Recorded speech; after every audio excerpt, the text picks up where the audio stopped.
Ladies and gentlemen, we have ladies and we have a gentleman who have taken the time off to share their valuable experience and expertise with you. So why are we even here today? Because we are here on the occasion of the Commission on Population Development, and also today is Earth Day. Happy Earth Day, everybody. So what is the connection between the Earth, Commission on Population and Development? I mean, if the Earth was not there, we wouldn't be existing, right? And the reason I say it is because, unfortunately, the Earth has been plagued by so many diseases. So I'm not talking about the COVID, which we will be touching about later, but I'm talking about the disease of pollution, the disease of waste, the lack of recycling, reusing, and and sustainability. So that's why it's so important more than ever to do what we can in our own way to address this issue.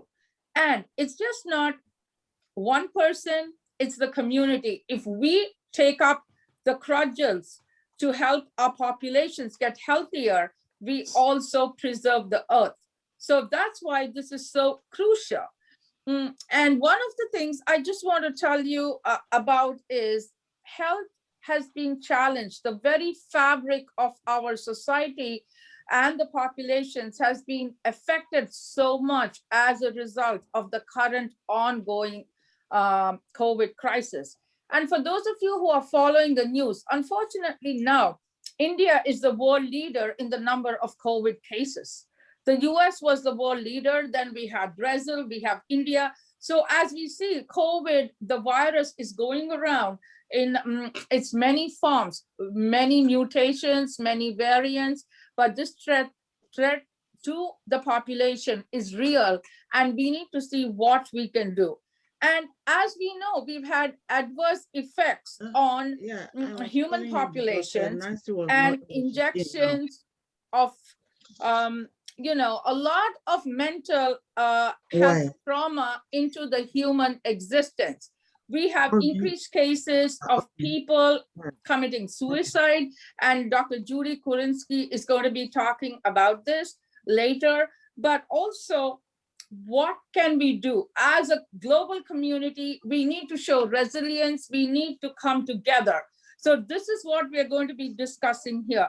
And one of the other issues I would like you to remember is a lot of the chronic diseases or the non-communicable diseases have been put on the back burner due to COVID. But no way has the prevalence of these diseases reduced. Actually, people are facing a lot more issues because of the lack of access to resources and a lack of access to make their appointments with their physicians. As we know, the world economy has suffered, people have lost jobs, so they do not have money to seek medical advice. So these are a lot of things which we really need to be talking about. So what are we going to be discussing? Well, we have a very varied list of experts on our panel who will be looking at various topics. But one of the things I just wanted to mention with regard to population, we also need to be looking at the reproductive health, the sexual and reproductive health of our population, especially women and also children. And I would like to share one a terrible thing, which we all need to be looking at as to what can we do to help the young girls and women. I was in Kenya for the 25th anniversary of the ICPD in November 2019. A few days before that, unfortunately, a young school girl was shamed by her teacher because she had her period shaming, because she stained her dress. She went home, she committed suicide. She hung herself, ladies and gentlemen, esteemed speakers, because she was humiliated. So what I'm trying to say, when we are looking at populations, we need to understand life goes on. Like pandemics don't stop periods unless the girl gets pregnant. So this is why I wanted to bring to your attention, as a global community, we need to have a multi-pronged approach to address the various challenges we are facing. And also the other thing is, together we can make a difference. That being said, I'm going to ask Dr. Ada Okika, a longtime friend, a partner in crime in doing all these events, to say a few words before we get the program kicking. And Ada, please just give us a few words. Thank you so much. The floor is yours. Thank you, my best friend and partner in crime, Dr. Mini.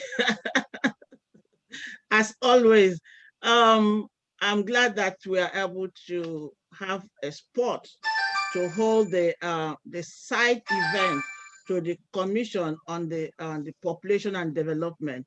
So, and we are trying to look at the mental health, nutrition, and sustainable development goals, how it affects humanity.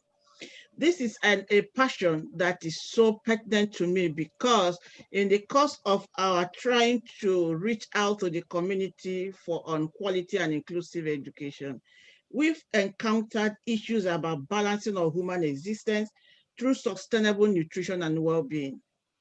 Without balanced nutrition, without well-being, we will not be able to achieve the sustainable development goals, especially now where we have a lot of health pandemic in the air. So we need to have an adequate concern relating to human nutrition, especially in rural communities where they don't have access to quality food as a result of high cost and hunger. So we are privileged to share this opinion at this particular event in contribution to the mission of the Commission on Population and Development, 54th section of the United Nations. So as we have experts to share the ideas, we want to also recognize the fact that knowledge and practice of balanced nutrition and good food are denied due to poverty, high rate of hunger, lack of proper nutrition education, and the practice of well-being. Well, we picture the people in the communities and see their life situation. Dr. Mina had just shared an experience of a girl that was able to commit suicide because of a nasty humiliation. And you can now picture what is happening in terms of nutrition, balancing health and well-being among the population, especially in communities, very timid communities, where they don't have access to anything. And the available food is not even enough for their community. So we have to look at how to balance it. And this derails the mental thinking. And of course, we know that when you are mentally derailed, you are as good as not being alive. So we want to use, and I believe that from the discussions, we'll be able to come up with some strategic actions and interventions that could be used for further education and outreach to the communities, especially with my organization who are focused on education, health, and activities of the decade of action outreach to the communities. We are reaching out to the women, the girls, the youth, and the children. And these are very pertinent to us. And we should think about the conditions of the career age, the working age people, and the reproductive age. So without all these issues happening into their life, we are trying to fight population. I don't want to go into the effect of the population that had been attributed by COVID-19, but we need to also look at issues that can sustain humanity and human existence, and also be able to maintain a balance, a pH balance in terms of sustainability and development. I thank you. Thank you so much, Ada. Really appreciate that. And just before I call on our first speaker, I just want to say that we need to focus on our youth too, as these are the most valuable resources we have. They are the torchbearers, and they need to get all the help and assistance we can. And that's why it's so important for all of us to have these dialogues, especially in the time of COVID crisis. So The first speaker today is Ms. Mansi Dolaka. Welcome, Mansi, who is the CEO and Global Ambassador for the Global Mental Health at the Global Mental Health Association. And she joins us from Delaware, and that's the beauty of Zoom. We are all interconnected. Thank you so much, Mansi, for your time and all your commitment in the work you're doing. Your time starts now. You have 10 minutes. Thank you. Take it away, Thank you, please. ma'am. Thank you. Thank you so much for having me here today. I'm just going to share the screen and then start talking.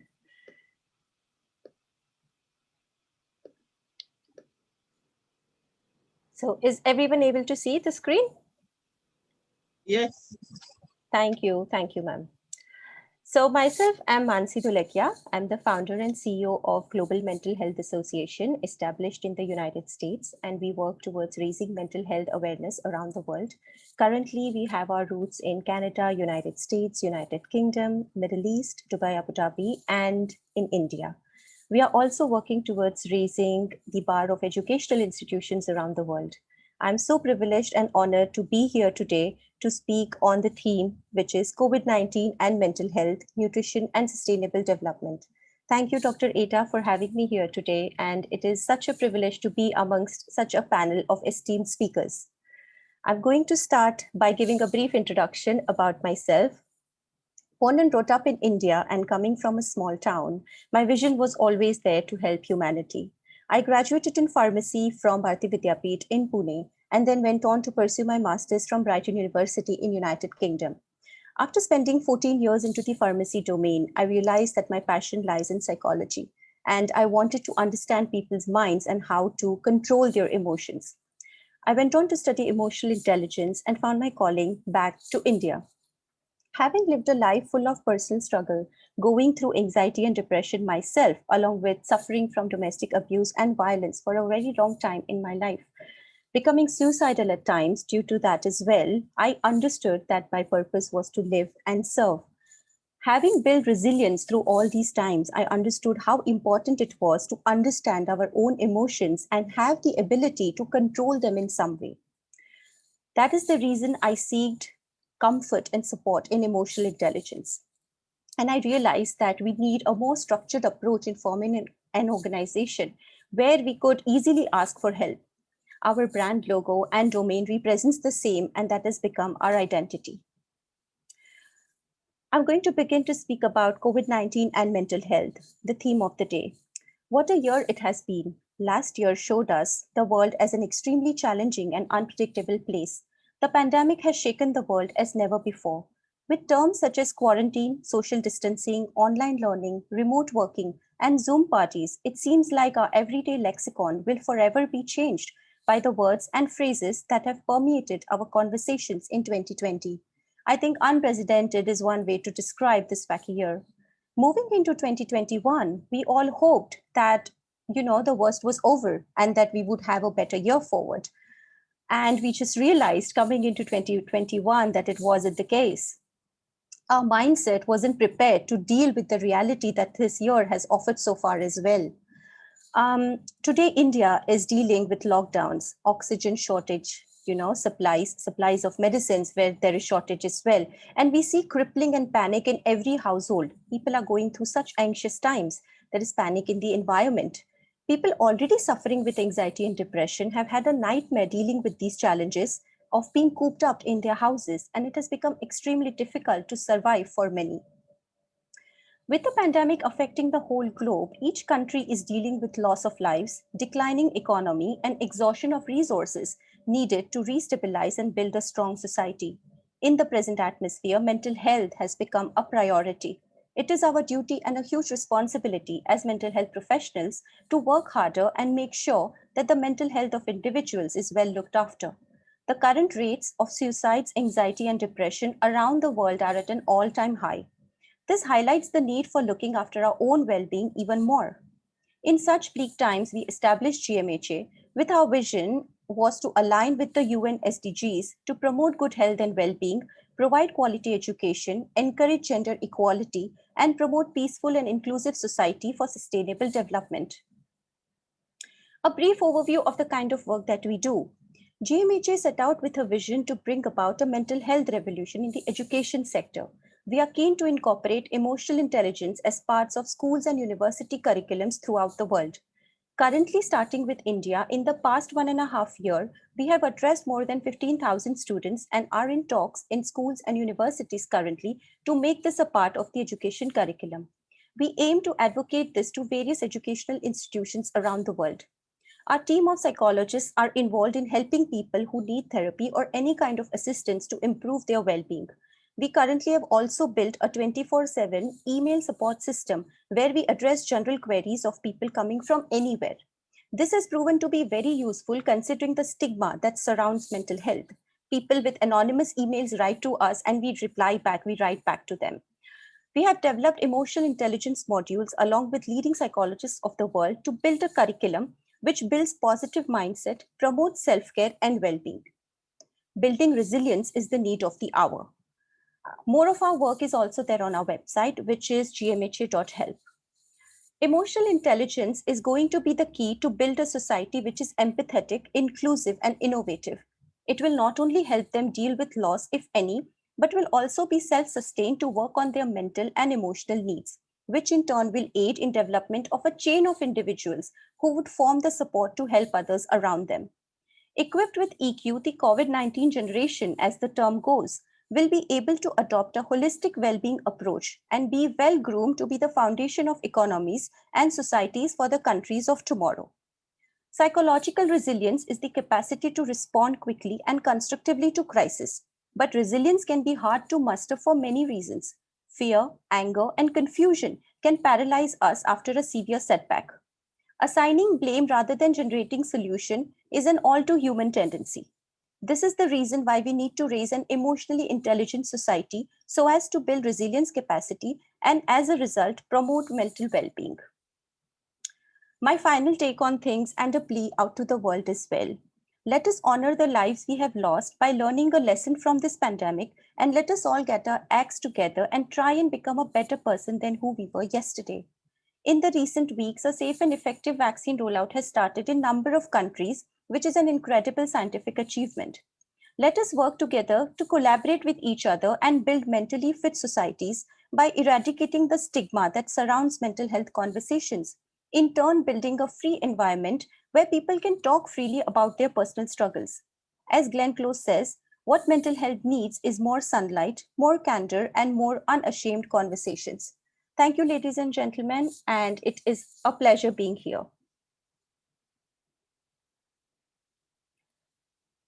Thank you so much. Thank you so much, Mansi, for that very nice presentation. And you kept to time, so I didn't have to say like, okay, Mansi, you have 1 minute left. But yes. I want to say something. It takes a lot of courage to talk about your personal struggles. I applaud you for that. It's not easy. And you know what? This is a safe space for us to discuss our our ideas, share our thoughts. And one thing which really resonated, which I just want to again reiterate, that, you know what, people say, oh, I have diabetes in something, I have hypertension. Like in the past, if you had diabetes, it was a sign that you were rich in many societies. But if somebody says, I'm feeling depressed, I have moods, it's like, oh, you're depressed. So especially if you're a woman, you're trying to fight depression, it's like really even worse. So it's a double whammy. So thank you, and look forward to working with you in a personal capacity in any way to promote this. And the other housekeeping rule for our audience is that please type your question and answers in the Q&A. We will finish our speakers, and then we will have some time for Q&A. Thank you so much, Mansi. I appreciate that. Thank you, ma'am. Now, our next speaker is Mr. Datavas Lucas, who is the CEO of Faith First Fitness, triple F, Faith First Fitness, and he's the first male on this program. So over to you, Mr. Lucas, and your time starts now. You have 7 minutes. Thank you so much for joining us today. Okay, thank you. Thanks for having me. Can you all see me clearly? Okay, awesome.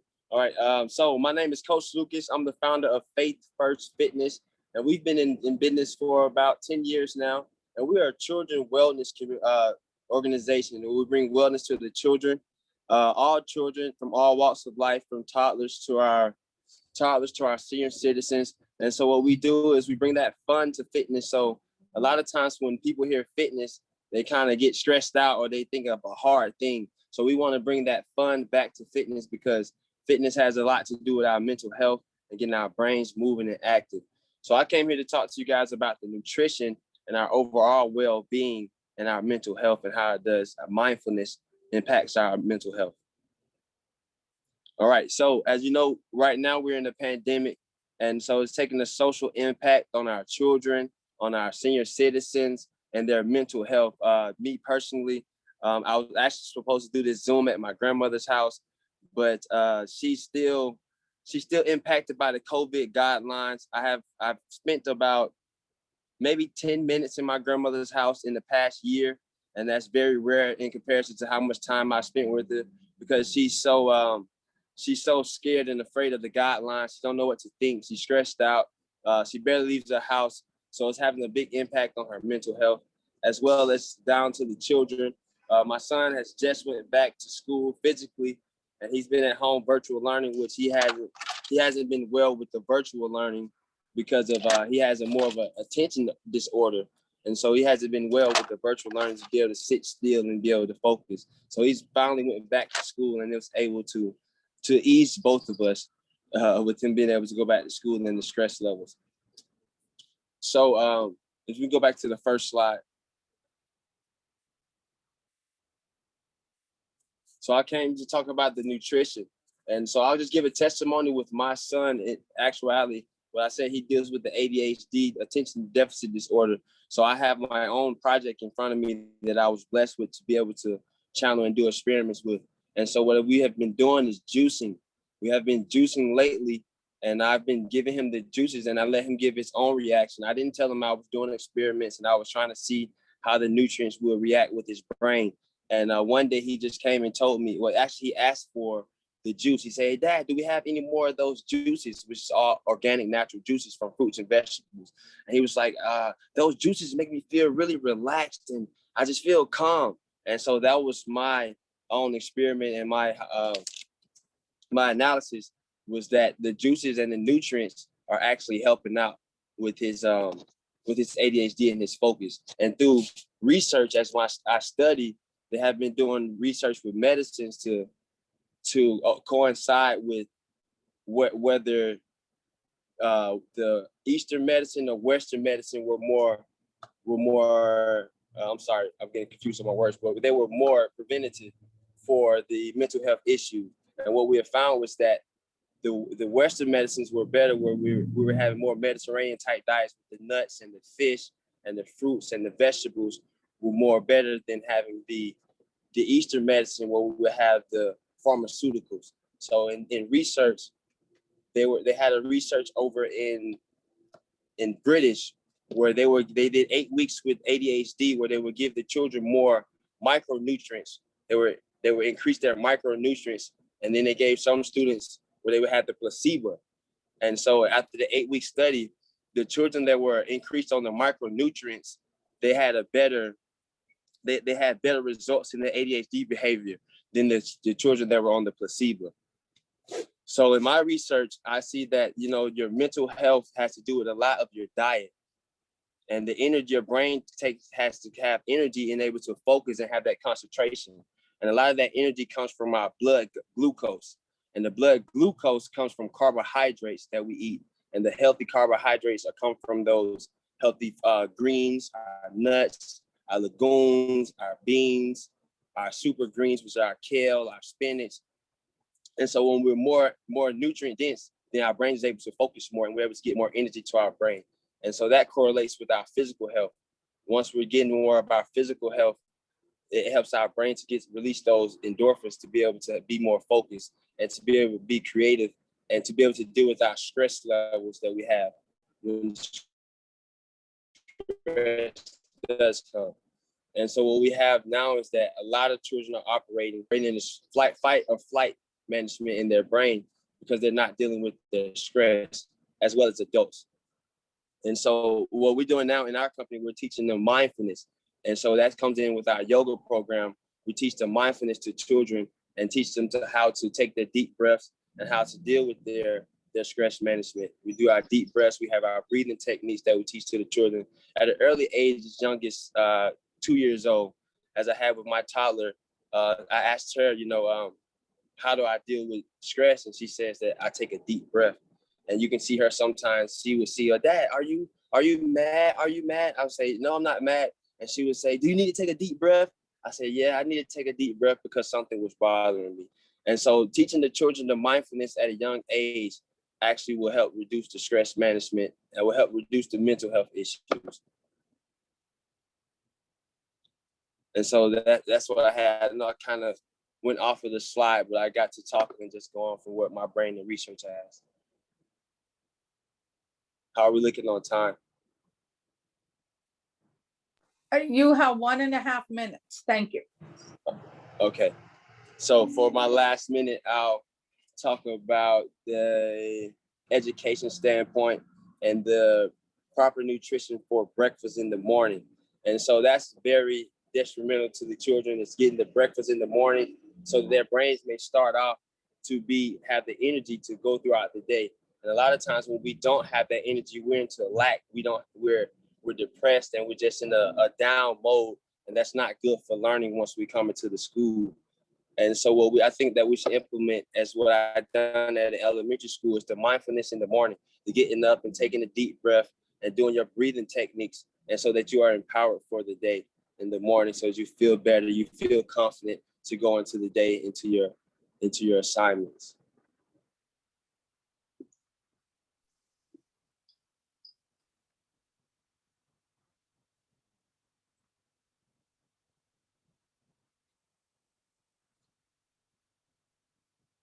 And so also, last but not least, through the research, it also shows that dementia, schizophrenia, and a lot of the things that our senior citizens are dealing with are coming from nutrition, malnutrition, diseases. A lot of our mental health diseases come through malnutrition.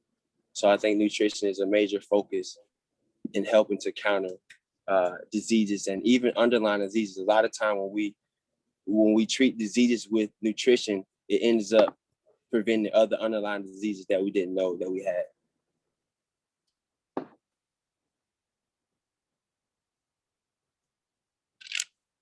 All right, that'll be it for me. Thanks, guys. Thanks for having me. It's an honor. And I'm looking forward to more information.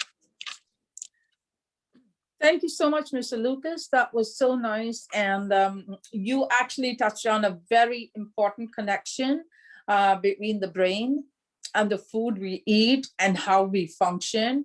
And thank you for sharing your personal experience, and good luck to you and your son. And also, I just want to say that mindfulness, as he talked about, is so important. I myself am a yoga practitioner. I don't start my day without doing my yoga. It really helps you. And it also promotes overall well-being. And one thing also, what you said, which we all need to take away, is a lot of us eat food for comfort. So that again leads to a lot of imbalance and then, promotes obesity, because what we have now in the world is a pandemic of global obesity called globicity. So thank you so much for really touching on that, and good luck with all the work you're doing. And that being said, we move on to and thank you for being the male on our panel and for your time. We really got a lot out of your talks, as we did from Monsi's talk and from all the other talks. So ladies and gentlemen, moving on, we have Miss Nancy Hanna, who is an executive business coach and a practitioner. She's a registered counselor and psychotherapist with the Australian Counselling Association. So welcome, Ms. Hanna, and can you tell us where you're joining us from? Hi, thank you very much for the introduction. I am joining you from Sydney, Australia. It's 3:46. I know, thank you. That's why I just wanted to this is dedication. Thank you for joining us from down under and at your AM, and you're ready to go. The floor is yours. You have 10 minutes. Thank you. Thank you very much. So before I get started, I just want to say thank you to Dr. Ada for organising such a meaningful event and allowing me the opportunity to address important issues that affect many today. I'm also honoured to be amongst a panel of experts that have a heart to see change and transformation. So in this presentation, I will be addressing some of the impacts of COVID-19, some of the impacts of COVID-19 and the effects of this in Indigenous communities, the link between COVID-19 and mental health, recognising mental health, the correlation between nutrition and mental health, how is nutrition and mental health linked, nutrition and depression, impact of malnutrition, undernutrition, overnutrition, and the agenda for sustainable development goals and how they integrate. So I'm going to go quickly because I've got a lot to get through. So there is no question that the COVID-19 pandemic has shaken the world and affected people's mental health and well-being. The pandemic has also presented a new threat to the health and survival of many Indigenous people, putting an additional strain on mental health. Prior to the pandemic, Indigenous people already faced health and mental health disadvantages and inadequate and inequitable access to mental health care. Many Indigenous people already suffered from poor health, lower levels of education, inadequate housing and crowded living conditions, higher rates of poverty, malnutrition, less access to mental health services, high rates of suicide, and this is actually evident amongst the First Nation, Metis and Inuit youth, just to name a few. A 2016 Statistics Canadian report found that more than 1 in 5 of reserved First Nations, Metis and Inuit adults reported having suicidal thoughts at some point in their lives. Suicide rates are 5 to 7 times higher for First Nations youth than for non-Aboriginal youth. And for Inuit youth, the rate is among the highest in the world, which is actually 11 times the national average. In Australia in 2019, suicide accounted for 5.7% of all deaths of Aboriginal and Torres Strait Islander people, while the comparable proportion for non-Indigenous Australians was 1.9%. So you can see there's quite a difference in percentage of deaths amongst the Australian people.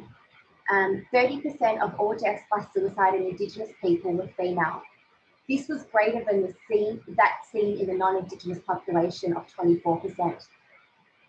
The impact of COVID-19 has impacted the well-being and mental health of Indigenous people. In Australia, within the Indigenous communities, modelling shows that a severe increase in suicide rates could be expected due to this current pandemic. It's important to note that Indigenous people are already overrepresented in suicide rates in Australia, especially our youth. Problems are reflections of imbalance in the world.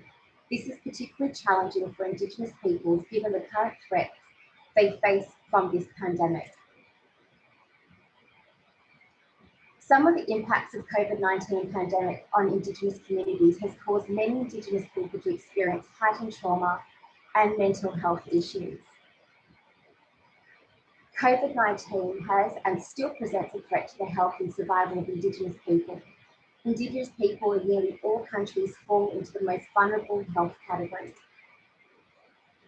Indigenous communities have significantly higher rates of communicable and non-communicable diseases than their non-Indigenous counterparts, high mortality rates and lower life expectancies.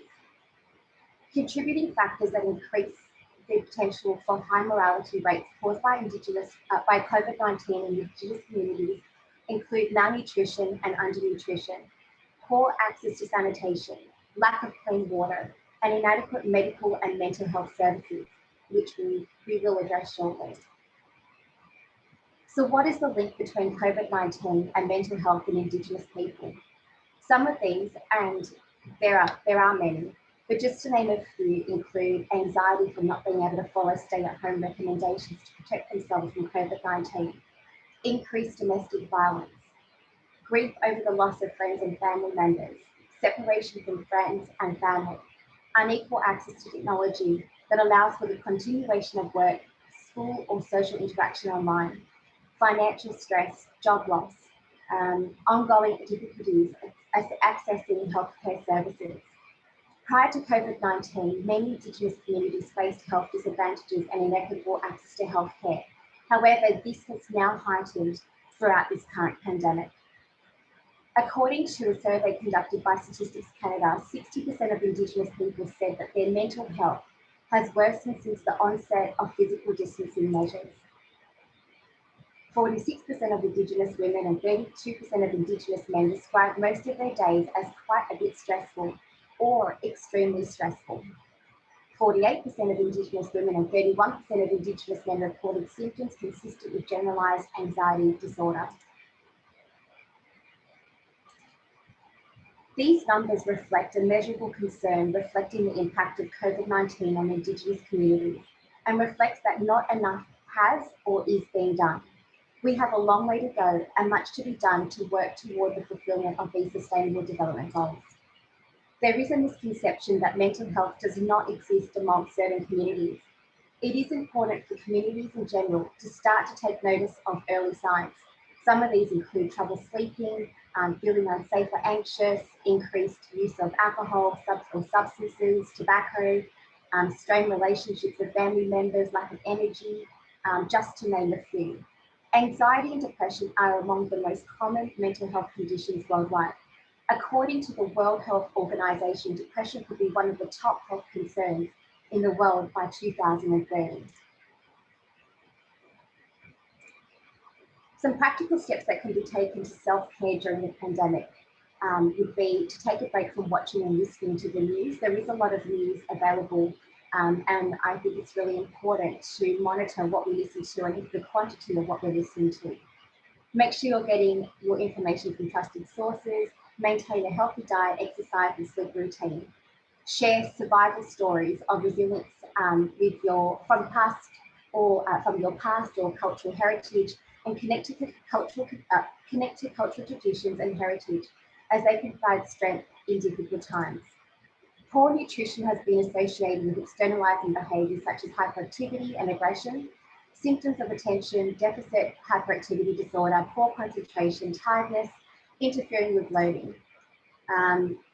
The nutritional status of Indigenous people is influenced by many factors such as socioeconomic disadvantage, geographical, environmental and social factors.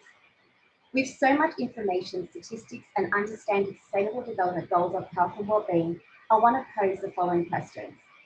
Is it lack of quality education, accessibility or affordability? What are the barriers to application?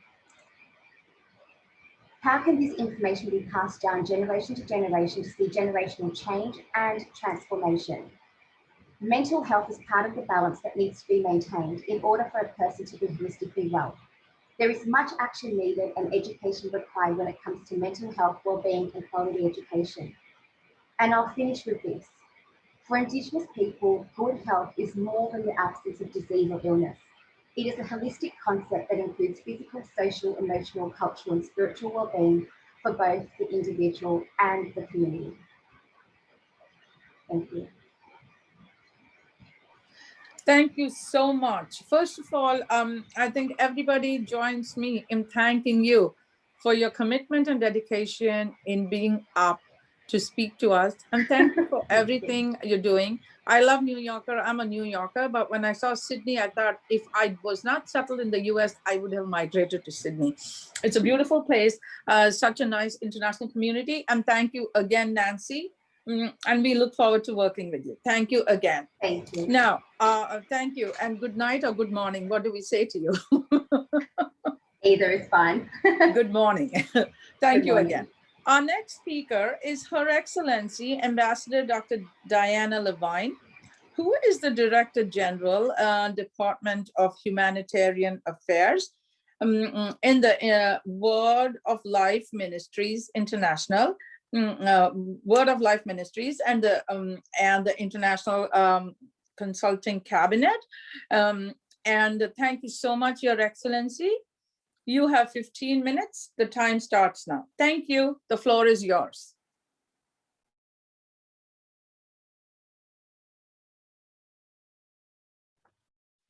Good day to everyone, and thank you very much for inviting me to this special presentation. Thank you, Dr. Okika and Dr. Padmini Murthy. We appreciate being one of the panelists. So today we talk a little bit about nutrition. So I've addressed this in a way in which probably most people should understand. So ecological equilibrium and order should be maintained between living things and the environment to sustain life on Earth. It is suggested that remedies and healing techniques by scholars found in writings 4,000 to 2,500 BCE are still used today. Doctors use drugs that were originally extracted from herbs. The approach to health and living in harmony can be seen in the basic elements of fire, wood, water, metal, and earth. We'll talk a little bit about some herbs. The different species of mint leaves are refreshing in cold or hot tea and enhances the aroma of foods. Mint plants grow abundantly and is known to treat sore throat and colds. The root of ginger is used in cold or hot tea, marinade, baked goods, and candy. The medicinal values of ginger are indigestion, morning sickness, motion sickness, migraine headaches, and is a stimulant that promotes circulation. Garlic has many culinary uses. Its medicinal uses are antiseptic, relief to cold symptoms, and lowers blood pressure. Garlic can help to ease ear infections, lower triglycerides and cholesterol, may prevent heart disease and stroke, and reduce the risk of stomach and colon cancers. The parsley species is a garnish found in many recipes. It is also rich in vitamins A, C, B, iron, and calcium. Basil leaves are used for hot tea and cooked meat, but treat colic and fever. Cloves are used in cooking meat, vegetable dishes, and hot tea. Cloves, rubbing oil on sore gums or on an aching tooth brings rapid pain relief. Cloves are a powerful antiseptic used as a mouthwash for bad breath. Carrots are rich in beta-carotene.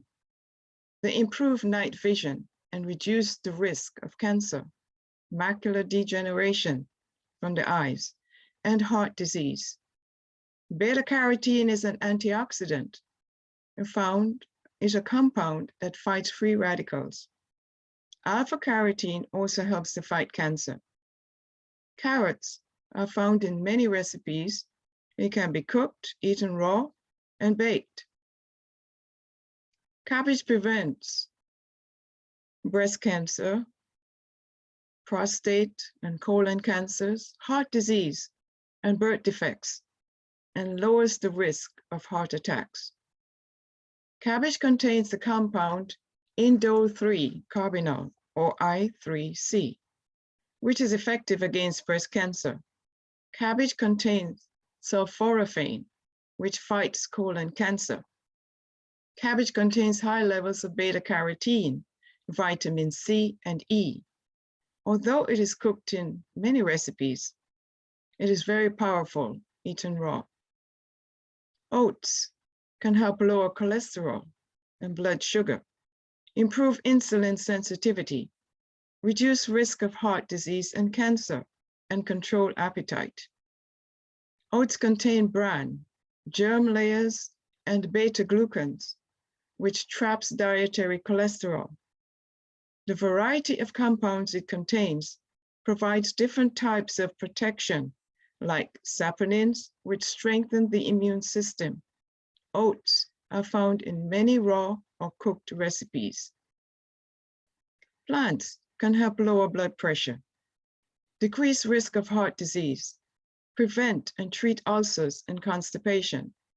Plantains have high levels of potassium, which lowers high blood pressure and reduces the risk of stroke. Potassium-rich foods helps prevent low-density lipoprotein cholesterol from oxidizing and sticking to artery walls. Plantains can be cooked and smashed, fried, and boiled in recipes. Sweet peppers can help to prevent cataracts in the eyes and reduce the risk of heart disease. Bell peppers and pimientos are nutrient-dense in vitamin C and beta-carotene. Beta-carotene is a potent antioxidant, which keeps the immune system healthy. Sweet peppers are in many delicious recipes. They also can be eaten raw. Apples control diabetes, prevent constipation and cancer, and lowers the risk of heart disease. The skin contains high levels of quercetin, which is an antioxidant compound to help prevent harmful oxygen molecules from damaging individual cells. Apples contain soluble and insoluble fibers, which includes pectin. Apples are also found in many recipes. Avocados may help prevent birth defects, lower blood pressure, and control cholesterol. Avocado is a good source of folate and potassium, fiber, and monosaturated fats. It contains oleic acid, which helps to lower cholesterol. Its rich potassium lowers high blood pressure and reduces the risk of heart attack and stroke. Cranberries protects cells from cancerous changes, prevent urinary tract infections, and reduce the risk of heart disease and stroke. It contains a good source of ellagic acid, which helps to prevent mutations in DNA, disarm cancer-causing agents, and help prevent tumors from growing. It contains flavonoids that help to block damage from free radicals, harmful oxygen molecules that lead to cancer, heart disease, and other serious health conditions. Oranges help to fight cancer, reduce inflammation, and lowers the risk of heart disease and stroke. Oranges contain high levels of vitamin C, fiber, and natural sugar. Oranges contain insoluble fiber, which helps relieve intestinal problems. It contains soluble fiber, which includes pectin, and can help lower cholesterol, control changes in blood sugar for diabetes. Now, everyone can eat fish, white meat, and red meat. However, red meat should not be eaten as much by people who have heart conditions. In conclusion, some herbs improve the effectiveness of the immune system. Eating natural foods may have an immediate impact on maintaining healthy functions of the body. A healthy diet and natural therapies will offer some help to manage stress in the body.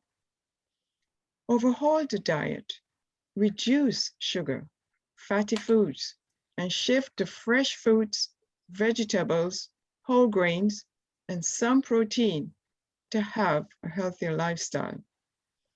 Internal remedies should cleanse the skin and promote whole system healing. So, ladies and gentlemen, I have given you a few examples of some healthy nutrition, some healthy foods that we can use to help improve our health, fight diseases, make us strong and healthier, so we can go out into the world and do good things. Thank you. Thank you so much, Your Excellency, for that very illuminating talk. And I think you covered everything so well, where you talked about the benefits of the common foods which are available. That was really very nice. And it really connects so well to the health of population, ma'am, and also for us to achieve the targets of the Sustainable Development Goals. So I think the talks we've had so far have been amazing because each talk is unique and it's a complement to the other. So I think, Ada, it's like great because this is a 3D puzzle which is being built up by the talks. Thank you so much. Moving on, our next speaker, last speaker, but no way the least, is Dr. Judy Kuriansky, whom I have had the privilege of knowing since what? The beginning of creation, Judy.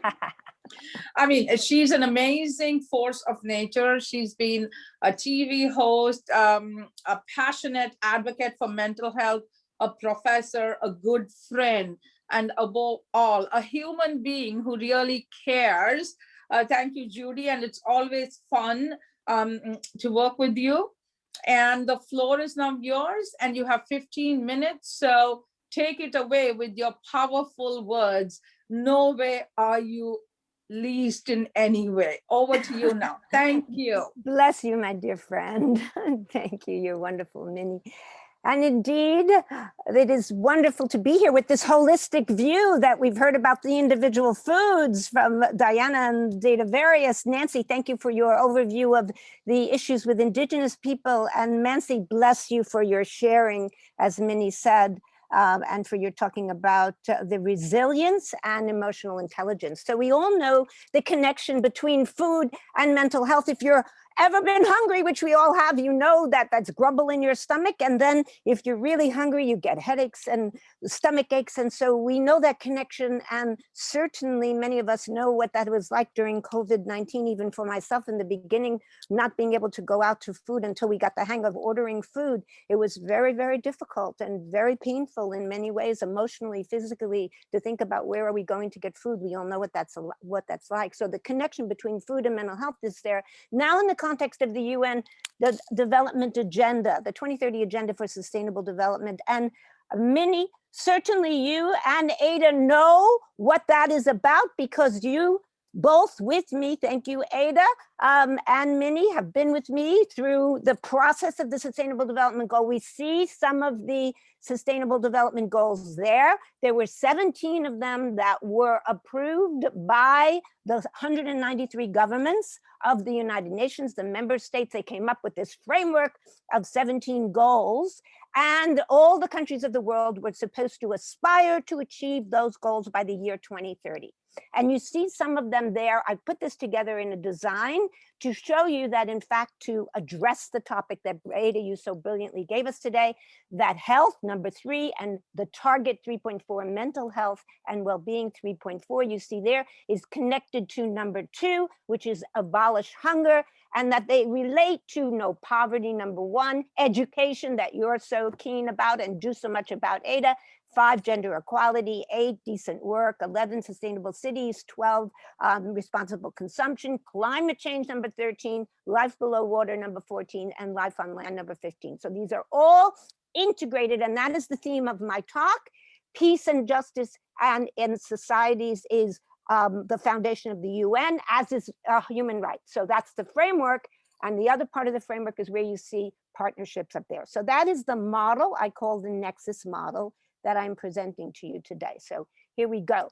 The United Nations is very keen about mental health now. We're very blessed. We're living in a good time for this after all these years of advocacy that I've done, because I've been advocating about mental health on behalf of NGOs. I've been co-developed the Group of Friends of Mental Health and Wellbeing with the ambassador of Palau, Caleb Otto, and worked so hard to get and can ensure that mental health and well-being is in that Sustainable Development Goals agenda. The Secretary General has now declared that mental health is at the core of humanity, that it enables our rich and fulfilling lives and to participate in communities, and that the COVID-19 virus has increased psychological suffering. We know that. So he was urging government, civil society, health authorities, all of us coming together in that goal 17 to address the mental health dimension of the pandemic. In the UN News, if you would subscribe to that, you'll see the UN is leading the call to protect the most vulnerable people, like we heard about Indigenous people and pregnant women and persons who are all at risk, refugees, so many different groups from the mental health crisis as a result of COVID-19. So the pandemic has created tremendous anxiety because of food insecurity, SDG 2, access and affordability to food, to decent food, to nutritious food, to adequate food, all caused by the breakdown of the economy. As you see here, so many societies going to the market, but being exposed, even if they're wearing masks, to the virus, pregnant women being at risk. And we heard earlier from Dadavarius about his own child. So children so much at risk because of COVID-19. And why? Because as you see in that picture there in the middle, children depend on food at school in many environments. And when there is no school and school closures because of what's happened with the pandemic, children are not being fed. This affects all socioeconomic groups, indeed by research, but particularly there are highlighted inequities in different groups. Bless the Secretary General. I'll get to my advice later, but here's his. Be safe by taking simple steps to stay healthy. Be smart by staying informed. Be kind and support one another. How terrific. Thank you, Secretary General. So here's the group of friends of mental health and well-being I mentioned to you before. Governments from all over the world, the presidents of the group are Belgium, Canada, Bahrain, and Ecuador, all the regions of the world. You can see many of them there, being really concerned about the mental health impacts of this. And a particular country I want to point out, South Korea, has done something very interesting that builds on psychological principles of behavior psychology, which really apply here.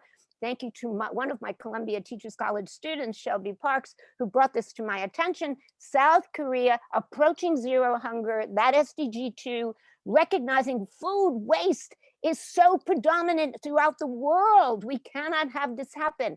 And so through the principles of behavior psychology in this book that I co-edited about eco-psychology, they have food bins you see there.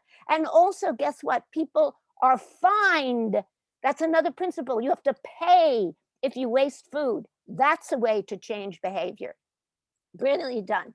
Now, many other countries are recognizing the connection between SDG 2 about ending hunger and SDG 15 and Target 3.4 about healing and mental health and well-being. 15 being being concerned about the land.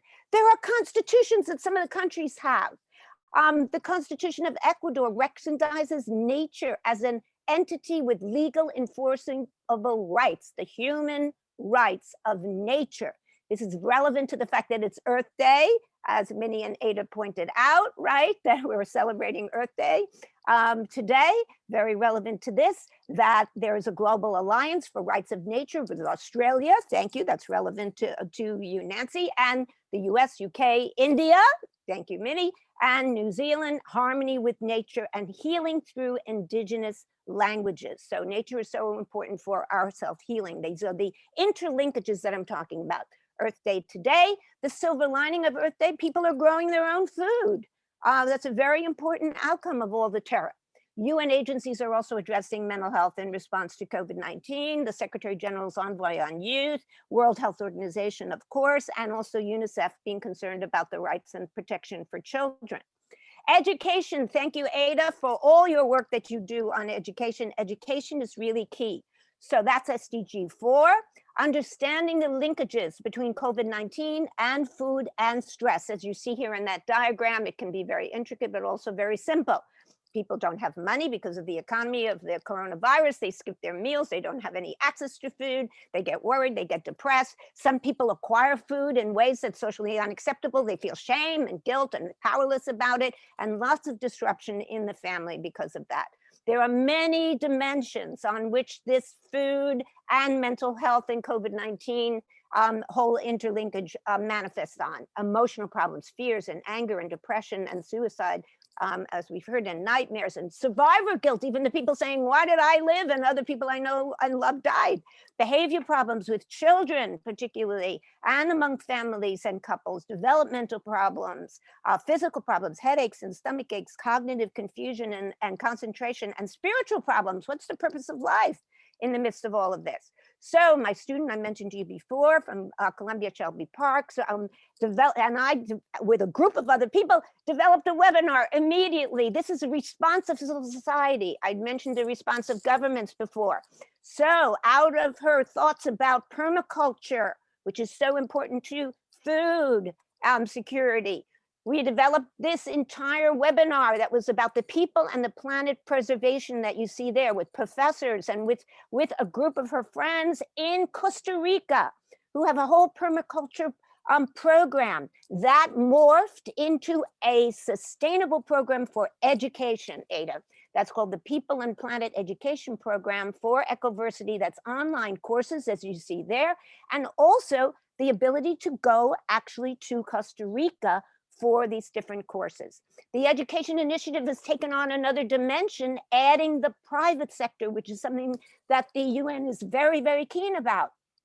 Ecoversity now partnering with AARP, a program we know about, their rewards program. Actually, that's run by another of my Columbia Teachers College students, Imani Samuel. So they're working together with, here are now a video they made on, very short, on eliminating food waste, which has wonderful tips. On a global scale, humanity throws out approximately 1/3 of all the food that is grown. Producing food that goes Judy, can you increase the volume? We can hardly hear it. Land, Thank you. oil, water, and energy. And if food goes to the landfill and rots, it produces methane, a greenhouse gas even more potent than carbon dioxide. So how do we shrink this food waste mountain? You can start with these 5 tips. 1. Compost. Composting is a great way to reuse food scraps and turn waste into energy for the plants. 2. Store food correctly. Many people aren't sure how to store products. This can lead to premature ripening and eventually rotten fruits and vegetables. For example, potatoes, tomatoes, and garlic should always be kept at room temperature. 3. Don't be a perfectionist. Looking through a bed of oranges until you find the most perfect looking one contributes to food waste. The consumer demand for flawless looking fruits and vegetables has led to many grocery stores to buy only picture perfect produce. 4. Blend it.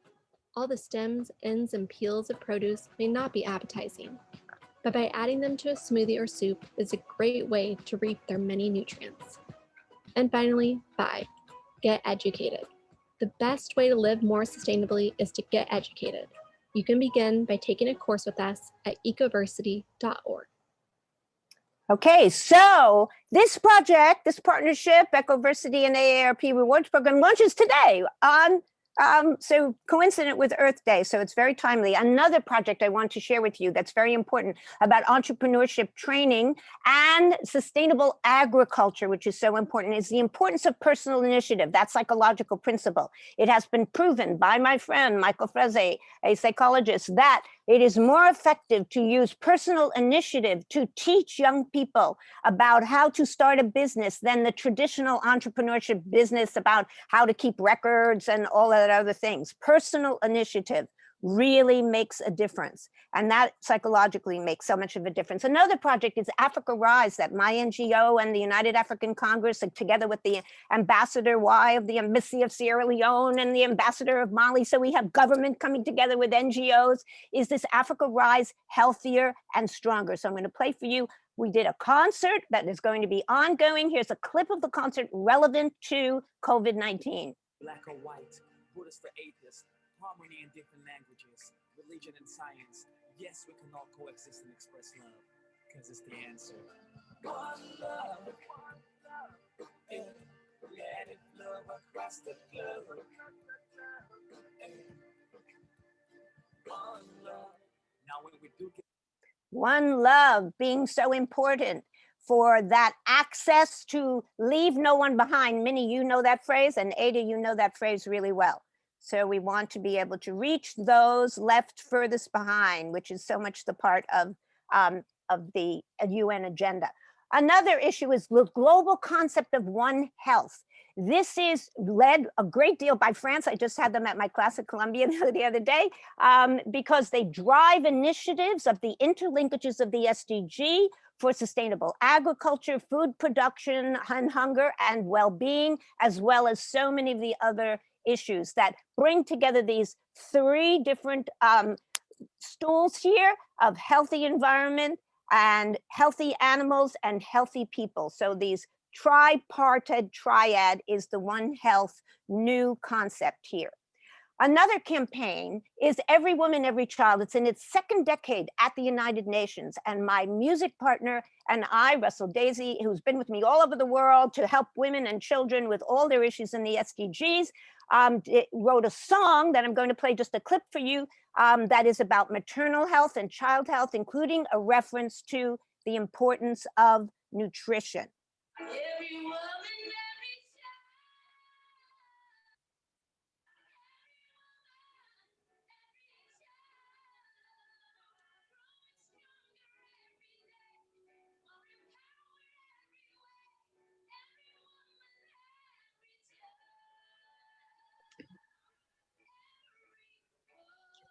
Dr. Judy, the volume. Higher?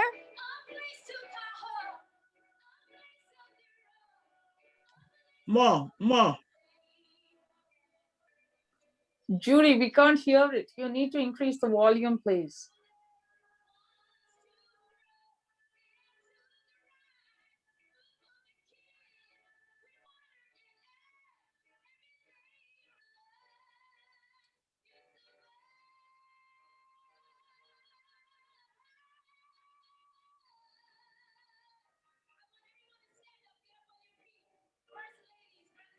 Okay, that was at a conference for the First Ladies. And so another incredible project in Sierra Leone actually is a mother support group. We need support. This is a psychological principle. Women need land rights in so many countries around the world, and they are emotionally devastated by all of that issue and so many others. And so support groups are really important, as you see there. Vulnerable populations we need to take care of, the persons who are disabled, who are that much more vulnerable to high rates of hunger, according to statistics, with 1 in 3 households with disabled persons being food insecure. So now to conclude some of my advice, as you heard the Secretary General's advice, being resilient like this, bouncing a ball and it goes back up.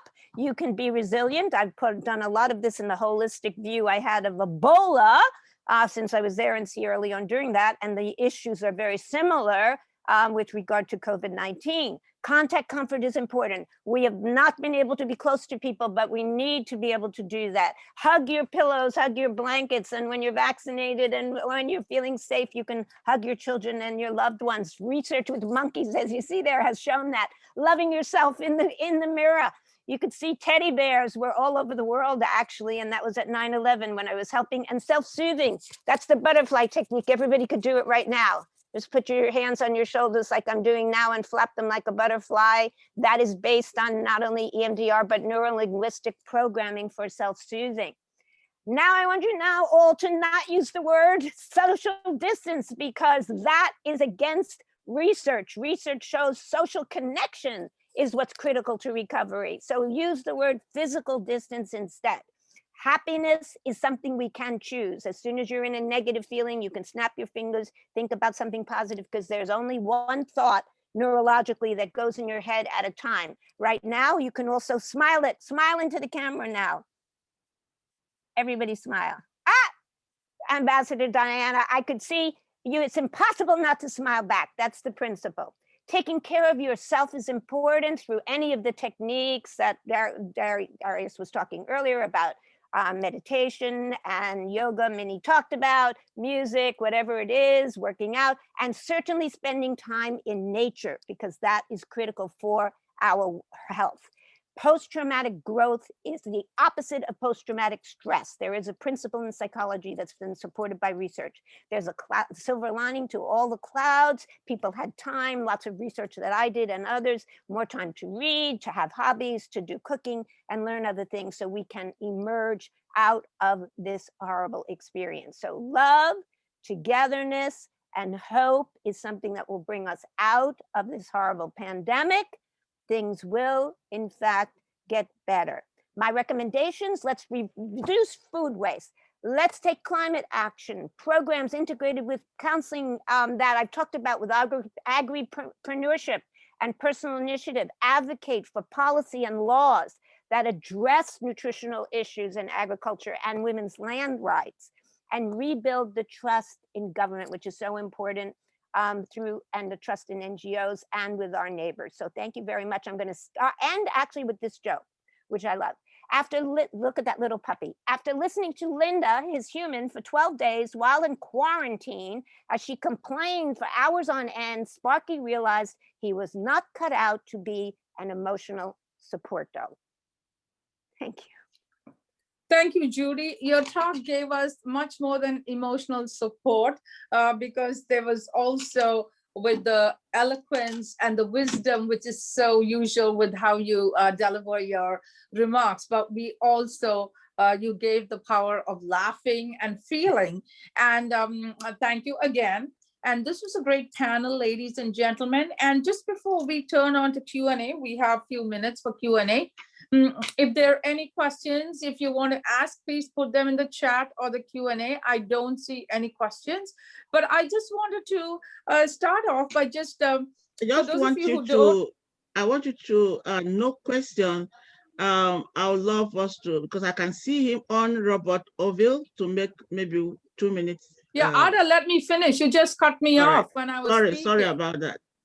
Well, thank you. So I just wanted to, before I hand over the floor, there's one thing which I just wanted to sum up, where all of you spoke so well, and that too because it's on Earth Day. And I just wanted to read this verse which I wrote, because I also write poetry. And the reason I specifically wrote it today is it's Earth Day and it links to what we're talking about. So this is our Earth, from Himalayas to Perth: recycle, reduce, and reuse. To stop Earth's bruise, stop filling our planet with waste in your tremendous haste.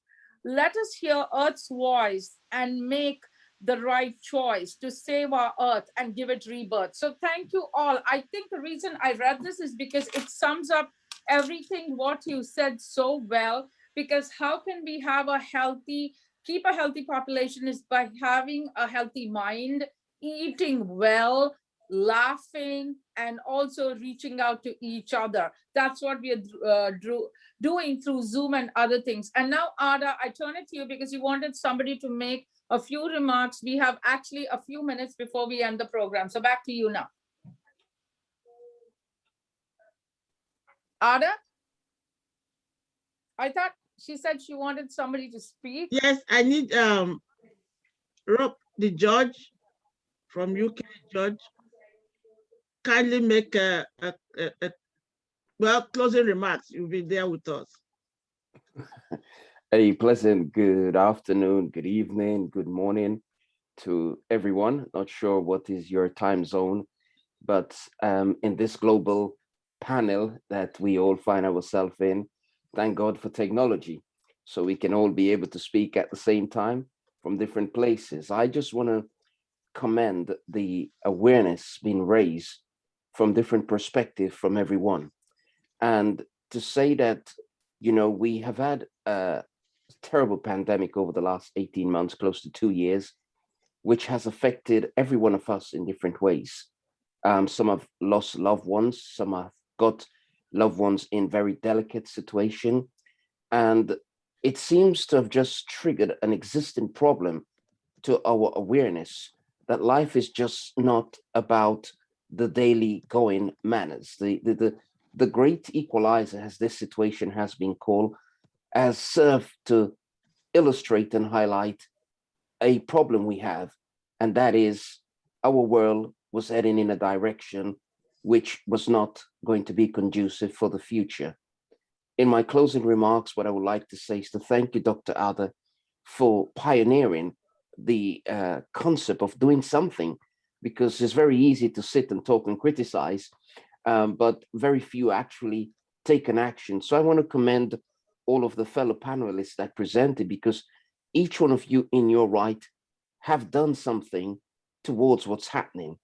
I've read so much statistics that I actually think numbers have gone out of my head. I mean, the UK alone, they have margin lines like 69% of people are worried of one main thing. What is the future? What does it hold? And I would like to say to us that if my main concern would be for us to have a post-pandemic plan. What are we going to do when this is over? The lessons of 100 years ago of the Spanish flu showed us that it lasted for 100 years. But the greatest problem was after the 4 years, how the economies, the countries, and the populations recovered. And at the center of everything, they didn't have a name for it then. They just said behavioral patterns. They said, destabilization. But not everybody was ready to cope with the post-past syndrome of this. And I would like to encourage us to make avenues beyond the Agenda 2030 of the SDG. What can we all do to make it a better place? In the words of the famous song of 1985, we are the world, we are the children. So let us all work for our children tomorrow. I'm all about posterity. What happens next? What is the generation coming going to say that we did in the face of pandemic? Because that's where they're going to draw their strength from. That's where they're going to look at what we implemented, how we cope, how we manage, to see what they can bring in and do differently. And once again, thank you all for being people of action. And let's look forward towards the future. Life continues after COVID. Thank you so much for joining us from across the pond, from the United Kingdom, Mr. Thomas. Thank you so much. So I would like to thank all the speakers. Thank you for your words of wisdom. Our audience, attendees, ladies and gentlemen, thank you so much. And it's been a privilege to serve as your moderator. Stay safe, everybody. A virtual high five to everyone. And hopefully we can all meet post-COVID. Thank you all. Stay safe. And Ada, thank you again for organizing this. And that's it. So thank you all. Take care. Thank Peace you. and love. Bye. Thank you. Thank you, Peace and everyone. Thank you. And Bye, everyone. my Thank you. friend. Bye. Thank you Bye. again. you. And good luck, everybody. Stay Good luck. safe. Thank you. And Peace, peace. Bye. we are glad you took part in We the enjoyed Commission it. on Development. Thank Yeah, you. Dr. Minnie and Dr. Ada. That- Lovely oh. to see you all the way from Nairobi. Hey, how are Lovely. you? I'm fine. It's I've good been to looking see for you. you. Give me your number, please. I want you to talk. Take You have my care. So Yes. nice to see you, Josephine. Yes. You know, Yeah, I Minnie, Send us your I'm just, number. Bye.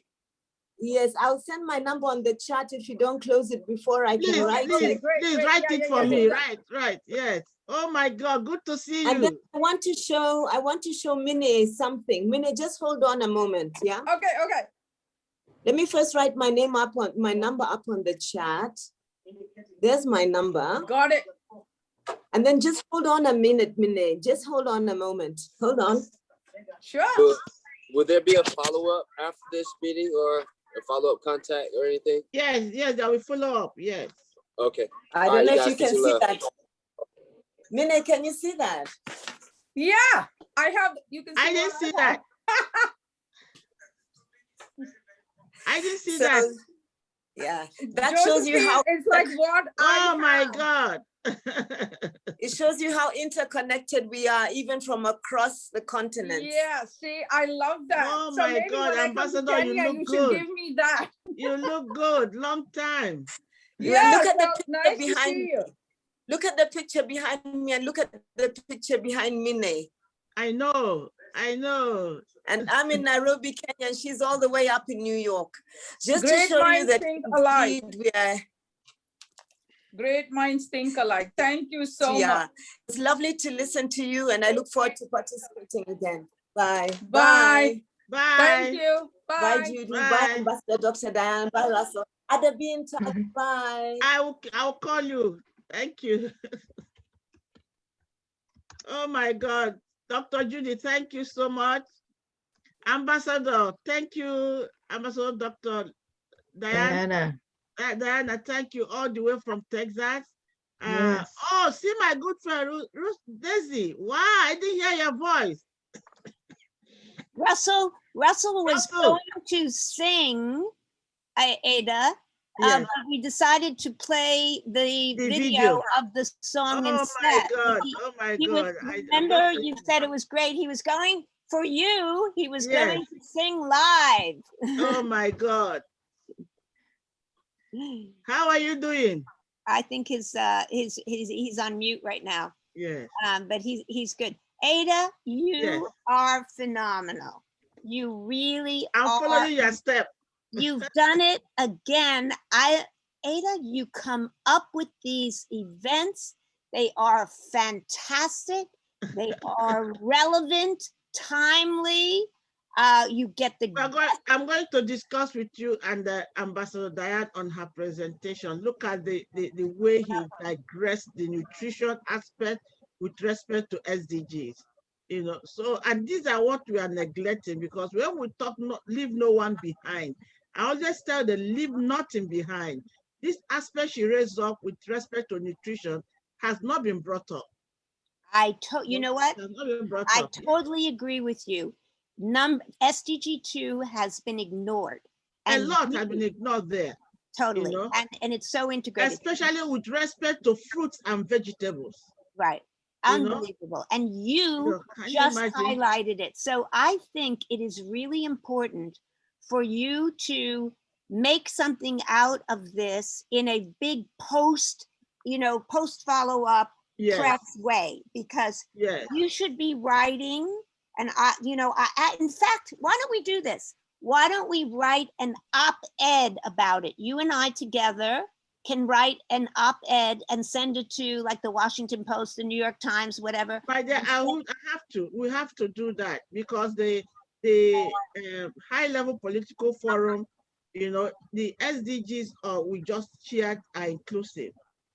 You know, they have a lot of SDG for discussion for this high-level political forum, and I want to bring it up during that time as one of the side events. Oh, make a side event. Just you could use this as the side event. Exactly. Just this, exactly. It needs to be submitted. So that's a brilliant idea, Ada. And the second, but let me go back to emphasize that you and I should write an op-ed. You know, that's like an opinion piece, and submit it to the newspaper about this issue, SDGs, mental health, and hunger. And started out by saying that SDG 2 has been ignored. It hasn't been prioritized. Yes. And then we'll write it up, just, you know, I'll put to something and I'll send to you to review. Okay. And between now and Saturday. It'll be fantastic. We send it to newspapers then. Exactly. Because we need to start getting it, and we cannot be getting on board for a decade of action without action. Right, exactly. We come up with the recommendations, like the ones I had at the end, and what you were saying too, that, you know, you're always up about, you know, having action.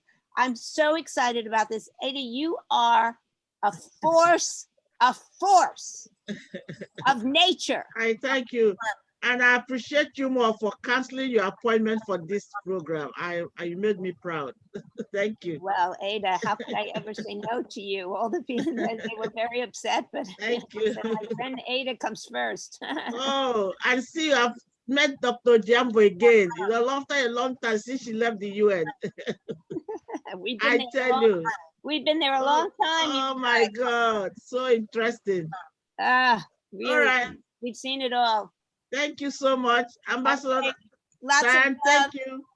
Thank you, Dr. Ada. Thank you. Please, you have my phone number. Sure, I have your phone number, and I know how to get you. Don't worry. I know where and how to get you. I can't miss you. And thank you very much for allowing me to listen in at the end. And I appreciate the compliments. I know I had a short time to write this paper. However, we're going to build on that, because I will build on it. Very interested. I can build on it. And somebody was mentioning turmeric. turmeric yes, and turmeric. soursop. You know about soursop? Soursop is great for cancer, the yes, leaves. exactly. We need to bring them up because these are the kind of well-being we are talking about, ingredients for the well-being. I will continue to write, and then I will send it to, I will call you to get an email to send it to, or send it to the same And email I'll you've give been you some. I'll communicating give you with. some ones from the African setup. Yes, setting. ma'am. I'll send it to you as well. It's been a pleasure and very Thank you. informational. Thank you again. Thank you. Have a blessed day. And Bye. you too. Bye. Bye. Bye. Bye.